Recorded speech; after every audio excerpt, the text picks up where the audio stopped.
au centre Ibanga Mahoro, une rencontre destinée à fortifier leur foi et les encourager à continuer de transmettre les valeurs chrétiennes aux jeunes générations. Reportage de Len Muti.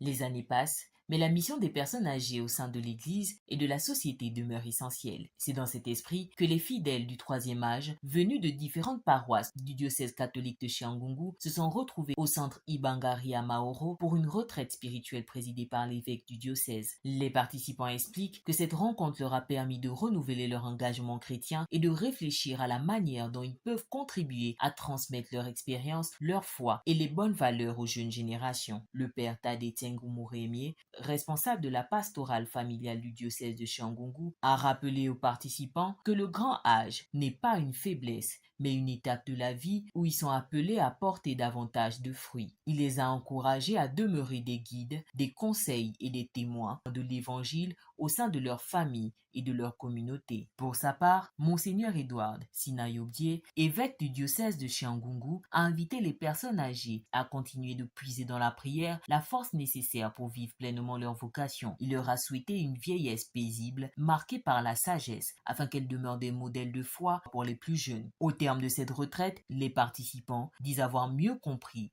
leur rôle au sein de l'Église et de la famille, placé sous le thème « Même dans sa vieillesse, il porte encore du fruit, il demeure plein de vie et de vigueur ». Cette rencontre a rappelé que les aînés restent des acteurs essentiels de la transmission de la foi et des valeurs chrétiennes.